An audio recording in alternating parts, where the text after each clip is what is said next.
Assalamualaikum warahmatullahi wabarakatuh. Pada kesempatan kali ini kami akan mempresentasikan materi tentang kewirausahaan era digital untuk memenuhi tugas mata kuliah kewirausahaan.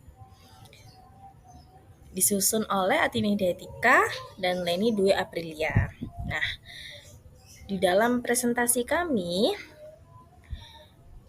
ada sebuah bunyi Al-Quran yang bunyinya qul i'malu fasayarallaha amalakum wa rasuluhu wal mu'minun wasaturadduna ilan alimil ghaibi wasyahadati fayunabbi'ukum bima kuntum ta'malun.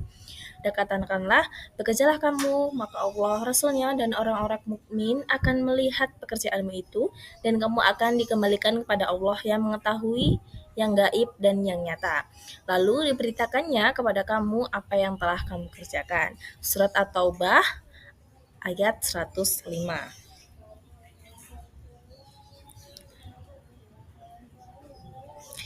Kewirausahaan merupakan proses kreatif dan inovatif dalam mengelola peluang bisnis untuk menciptakan nilai tambah. Di era digital, kewirausahaan mengalami transformasi menjadi kewirausahaan digital, yaitu kewirausahaan yang memanfaatkan teknologi informasi, internet, dan platform daring sebagai fondasi utama dalam menjalankan usaha.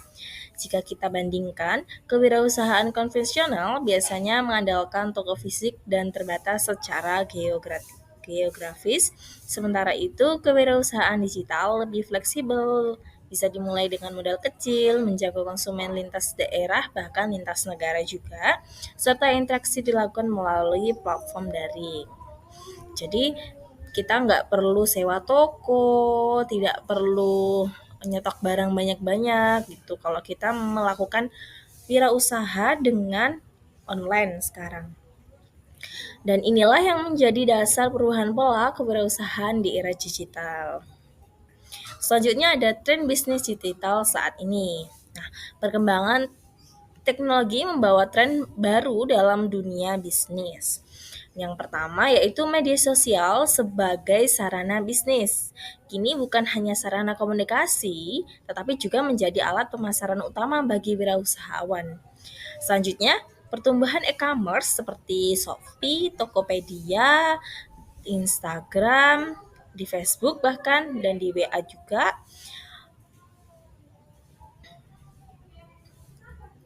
menjadi alat untuk perdagangan elektronik atau e-commerce-nya berkembang sangat pesat karena menawarkan kecepatan, efisiensi, dan kenyamanan berinteraksi.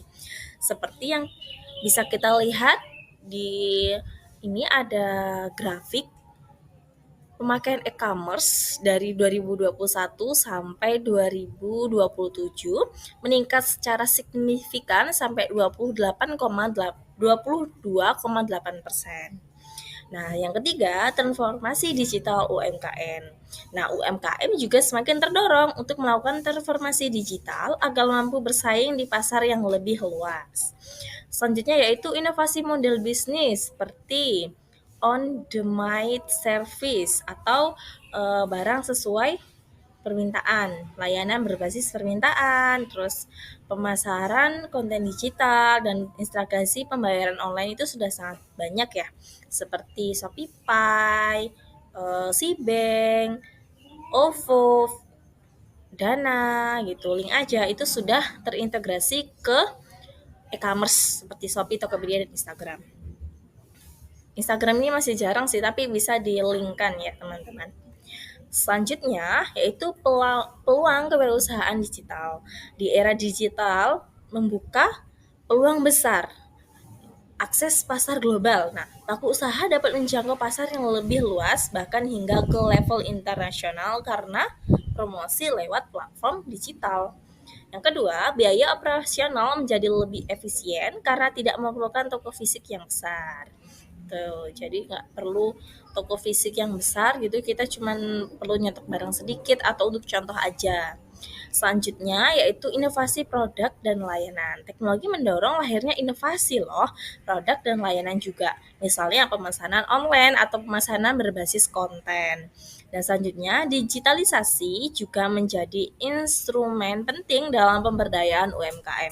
Dengan masuk ke ekosistem digital, UMKM mampu mengatasi keterbatasan modal maupun distribusi. Seperti halnya yang kita ketahui, kalau ada peluang besar, pasti tantangannya juga besar gitu ya. Uh, Tantangan yang pertama yaitu, persaingan semakin ketat. Nah, tingkat persaingan di dunia digital semakin ketat karena aksesnya itu mudah untuk memulai usaha dan terbuka bagi siapa saja yang mau memulai usaha.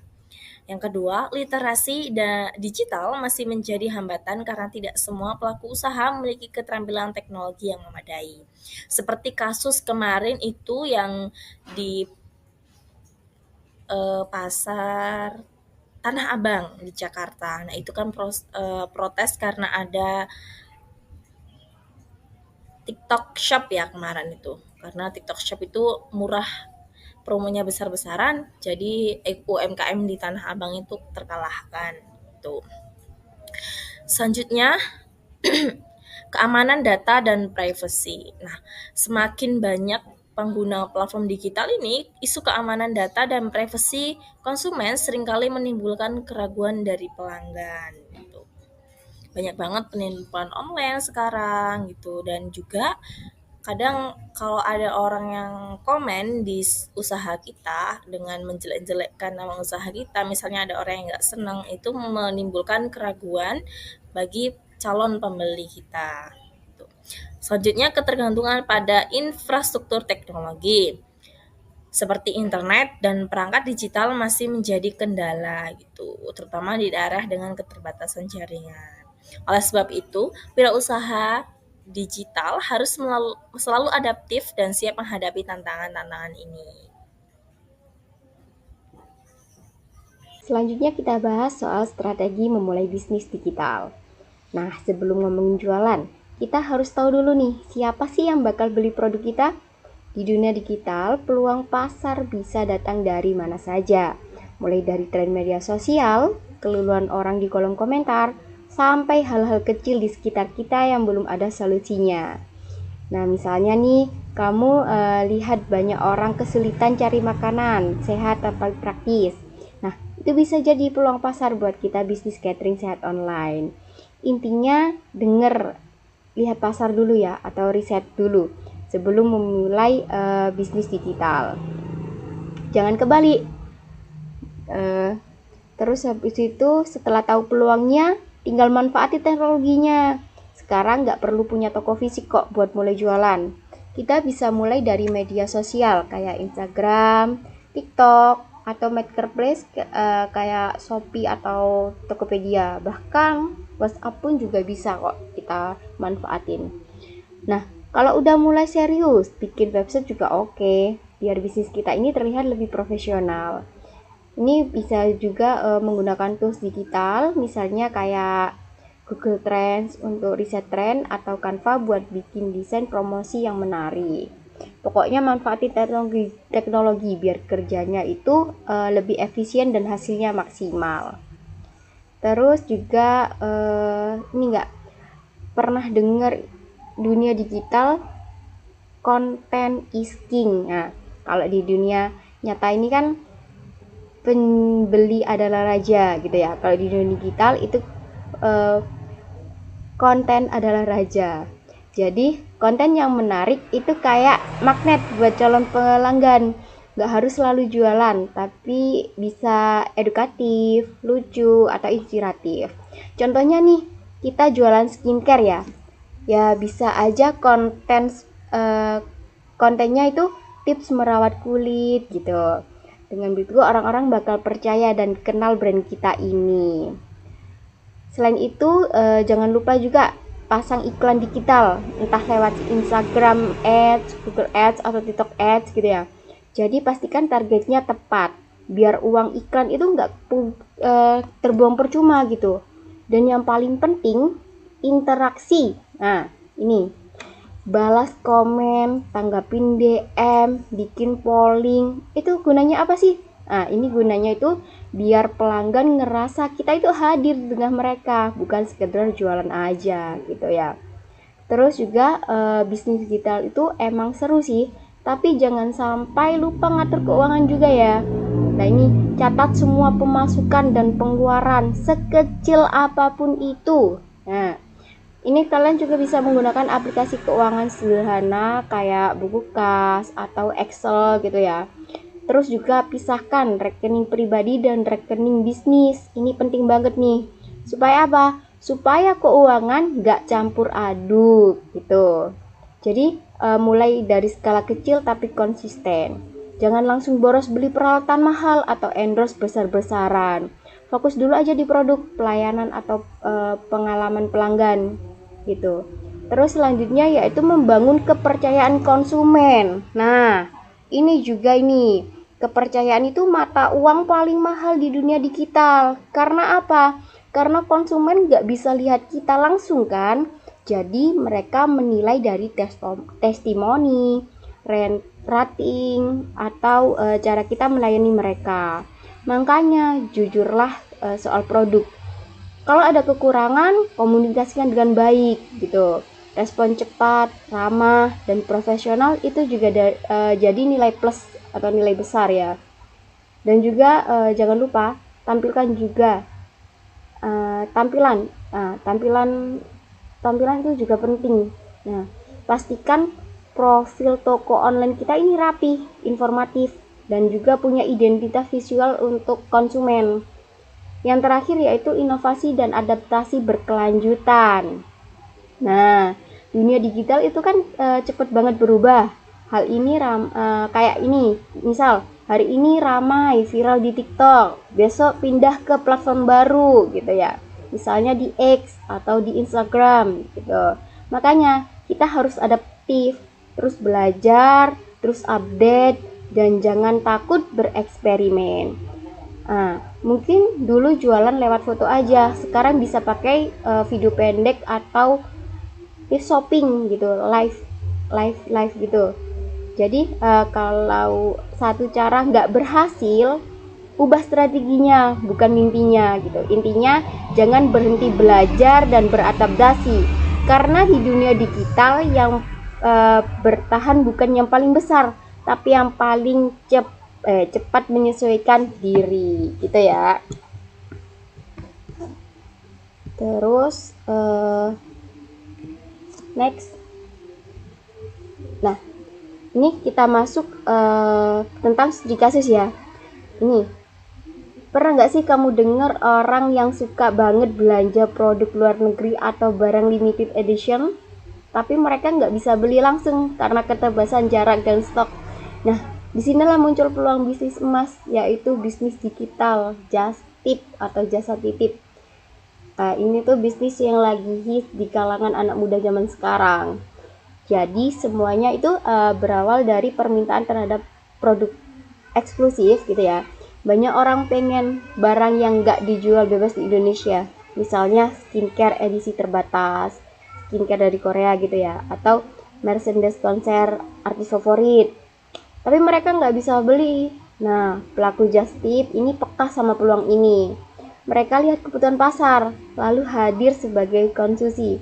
Kamu mau beli barang dari luar negeri? Tenang, aku bantu beliin, kayak gitu. Jadi dari sini bisa kita pelajari satu hal. Bisnis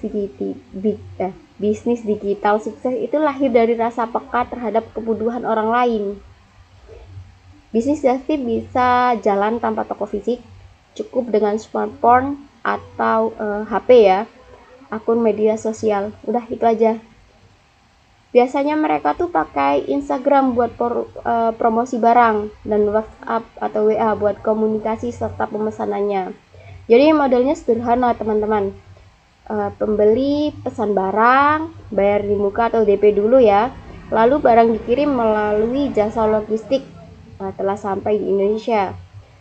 Teknologi di sini bukan cuma alat untuk fondasi utama, Semua proses dari katalog produk, pembayaran, sampai pengiriman itu tuh bisa dilakukan secara digital. Bayangin aja, cuma lewat HP, kamu bisa langganan dari berbagai kota, bahkan luar negeri. Terus juga strategi pemasaran Justip di sini juga menarik nih. Mereka mengandalkan konten visual atau interaksi aktif. Contohnya, postingan buka Justip jajan Jogja minggu ini gitu ya. Disertai foto produk dan testimoni pelanggan. Terus juga kita buat press listnya gitu, harga-harganya. Terus konten seperti ini bikin calon pembeli tuh yakin dan ikut antusias. Beberapa pelaku Justip juga pakai Instagram Ads atau TikTok buat memperluas jangkauannya. Tapi yang paling kuat sebenarnya adalah word of mouth, dari mulut ke mulut. Jadi promosi dari pelanggan puas ke teman-temannya. Kuncinya ada di trust atau engagement-nya. Kalau kamu responsif dan jujur, pelanggan itu bakal balik lagi. Nah, karena modelnya relatif kecil, bisnis Justip termasuk kategori biaya minim nih. Resikonya juga kecil, tetapi harus hati-hati dalam mengatur keuangan. Nah, itu tadi sebelum kayak yang kita bahas tadi, pisahkan uang pribadi dan uang bisnis. Ini, catat setiap transaksinya dan jangan asal ambil keuntungan tanpa perhitungan. Misalnya nih, pastikan harga yang kamu tawarkan itu sudah mencakup ongkir, pajak, atau biaya jasa kirim gitu ya.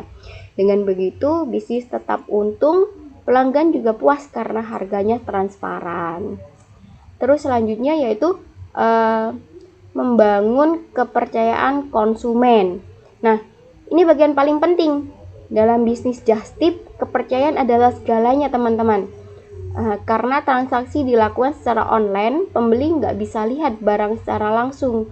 Jadi mereka hanya bisa percaya pada reputasi dan kejujuran penjual aja. Kalau sering telat kirim atau nggak update status barang, pelanggan itu bisa kabur. Maka dari itu, pelaku bisnis harus bisa menjaga komunikasi, memberikan bukti pembelian, dan transparan soal prosesnya. Itu semua bagian dari membangun cita profesional dan amanah, teman-teman. Dan tentunya bisnis Justip juga punya tantangan ya, mulai dari keterlambatan pengiriman, persaingan harga yang ketat, sampai isu kepercayaan karena banyaknya penipuan online saat ini ya. Disinilah pentingnya menerapkan etika bisnis Islam. Jadi seorang pelaku bisnis harus jujur. Jadi menyampaikan kondisi barangnya apa adanya nih, tanpa dilebih-lebihkan. Terus juga amanah atau menjaga titipan atau uang pembeli dengan penuh tanggung jawab. Dan juga adil pastinya ya. Dan maksudnya adil di sini tidak mengambil keuntungan berlebihan atau merugikan pihak lain. Dengan nilai-nilai ini, bisnis bukan cuma untung secara materi, tapi juga berkah dan dapat dipercaya pelanggan, seperti itu. Jadi kesimpulan dari yang kami paparkan yaitu kewirausahaan digital adalah peluang strategi bagi UMKM dan generasi muda. Bisnis digital menawarkan efisiensi, jangkauan pasar global, dan fleksibilitas tinggi. Namun tentu ada tantangan-tantangan, terutama kebutuhan akan literasi digital dan strategi yang matang agar bisnis bisa bersaing secara sehat. Melalui studi kasus Justip ini, kita bisa lihat contoh nyata bagaimana bisnis digital bisa sukses dengan kreativitas, kejujuran, dan kemampuan beradaptasi. Dan yang paling penting, keberlanjutan usaha akan terjaga kalau kita terus berinovasi serta menjalankan bisnis sesuai etika, yaitu jujur, amanah, dan adil. Jadi teman-teman siapapun bisa memulai berbisnis asal punya niat nih dan semangat belajar dan berkonsisten. Era digital membuka peluang besar bagi siapapun yang mau melangkah. Yang penting jangan takut gagal.